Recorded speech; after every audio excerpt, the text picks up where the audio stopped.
स्वामी विवेकानंद। गुरुदेव, आज मन बहुत व्याकुल है। शास्त्र पढ़ते पढ़ते, समाज को देखते देखते एक प्रश्न बार बार मन में उठ रहा है। आज का शिक्षक, जो ज्ञान का दीपक होना चाहिए, वही यदि सत्य से भटक जाए, यदि वह झूठ का सहारा ले, तो क्या शिष्य का भविष्य अंधकार में नहीं हो जाएगा? गुरुदेव, क्या एक शिक्षक को कभी भी झूठ बोलना चाहिए? क्या परिस्थितियां उसे ऐसा करने की अनुमति देती है? स्वामी रामकृष्ण परमहंस। नरेंद्र, तेरा प्रश्न साधारण नहीं है। ये केवल शिक्षक का प्रश्न नहीं, ये पूरे समाज की आत्मा का प्रश्न है। देख, शिक्षक केवल पढ़ाने वाला नहीं होता, वह चरित्र गढ़ने वाला कुम्हार होता है। यदि उसके हाथ ही कांप जाए, यदि वह मिट्टी में मिलावट कर दे, तो घड़ा चाहे सुंदर दिखे पर टिकेगा नहीं। झूठ शिक्षक के मुख से निकले तो वह केवल शब्द नहीं होता, वह विष बनकर शिष्य के मन में उतर जाता है। स्वामी विवेकानंद। पर गुरुदेव, कई बार शिक्षक यह तर्क देते हैं कि बच्चों के भले के लिए या अनुशासन बनाए रखने के लिए थोड़ा सा झूठ बोलना पड़ता है, जैसे डर दिखाना, झूठी कहानियां गढ़ना या अपनी कमजोरियों को छुपाना। क्या यह भी अधर्म है? स्वामी रामकृष्ण परमहंस। नरेंद्र, भलाई के नाम पर बोला गया झूठ भी झूठ ही होता है। सत्य को कभी सहारे की आवश्यकता नहीं होती। झूठ का सहारा लेने वाला स्वयं दुर्बल होता है। शिक्षक यदि अपने ज्ञान की कमी छुपाने के लिए झूठ बोले, तो वह शिष्य को यह सिखा रहा है कि डर लगने पर सत्य छोड़ दो।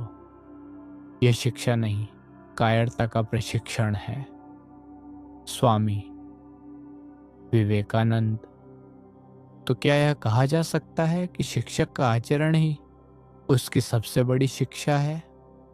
स्वामी रामकृष्ण परमहंस। बिल्कुल। शिक्षक जो बोलता है वह कुछ समय तक ही प्रभाव डालता है, पर वह जो जीता है वही शिष्य जीवन भर याद रखता है। यदि शिक्षक झूठ बोलता है तो शिष्य यह नहीं सीखता कि झूठ गलत है, बल्कि यह सीखता है कि सत्ता में बैठा व्यक्ति झूठ बोल सकता है। यही सोच आगे चलकर भ्रष्ट समाज को जन्म देती है। स्वामी विवेकानंद। गुरुदेव, यदि शिक्षक बार बार झूठ बोले तो शिष्य पर उसका क्या प्रभाव पड़ता है? स्वामी रामकृष्ण परमहंस। नरेंद्र, शिष्य पहले शिक्षक पर विश्वास करता है, वह उसे ईश्वर के समान मानता है। जब वही शिक्षक झूठ बोलता है तो शिष्य के भीतर दो बातें जन्म लेती हैं। एक, सत्य पर से विश्वास टूटता है। दूसरा, वह स्वयं भी झूठ को जीवन का औजार मानने लगता है। ऐसा शिष्य बड़ा होकर चाहे अधिकारी बने, नेता बने या विद्वान बने, उसकी नींव खोखली रहती है। स्वामी विवेकानंद। तो क्या यह कहा जा सकता है कि शिक्षक का झूठ केवल एक व्यक्ति का दोष नहीं, बल्कि सामाजिक अपराध है? स्वामी रामकृष्ण परमहंस। हाँ नरेंद्र, यह सामाजिक अपराध ही नहीं, आध्यात्मिक पतन भी है। शिक्षक समाज का मेरुदंड होता है। यदि मेरुदंड टेढ़ा हो जाए तो पूरा शरीर विकृत हो जाता है। शिक्षक के झूठ से पीढ़ियां बिगड़ती है। ये पाप समय के साथ बढ़ता जाता है। स्वामी विवेकानंद। लेकिन गुरुदेव, आज का युग तो व्यावहारिकता का युग है। लोग कहते हैं कि सत्य से पेट नहीं भरता। ऐसे समय में शिक्षक यदि पूर्ण सत्य पर चले तो क्या वह समाज में टिक पाएगा? स्वामी रामकृष्ण परमहंस। नरेंद्र, जो सत्य से डरता है वह पहले ही हार चुका होता है।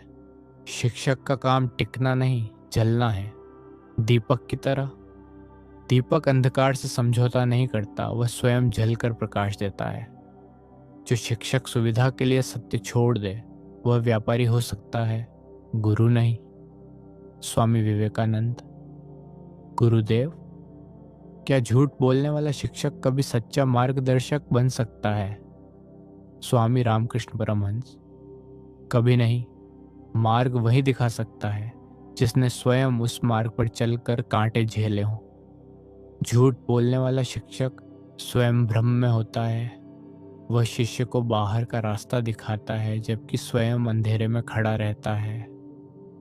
स्वामी विवेकानंद।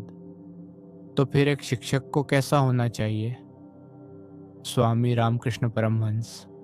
शिक्षक को सत्यनिष्ठ होना चाहिए, चाहे उसकी कीमत उसे अपमान, गरीबी या अकेलापन ही क्यों न चुकाना पड़े। उसे स्वीकार करना चाहिए कि मुझे नहीं पता, कहना भी ज्ञान का ही एक रूप है। जो शिक्षक अपनी अज्ञानता स्वीकार कर लेता है वह झूठ से कहीं ऊंचा खड़ा होता है। स्वामी विवेकानंद। गुरुदेव, आपकी बातें मेरे हृदय में गूंज रही हैं। अब मुझे स्पष्ट दिख रहा है कि शिक्षक का झूठ केवल शब्दों का अपराध नहीं, वह आत्मा की हत्या है। स्वामी रामकृष्ण परमहंस। नरेंद्र, याद रख, यदि तुझे भविष्य में कभी शिक्षक बनना पड़े तो अपने शब्दों से नहीं, अपने सत्य से पढ़ाना। दुनिया तुझे ठुकरा सकती है, पर तेरे शिष्य तुझे कभी नहीं भूलेंगे। स्वामी विवेकानंद।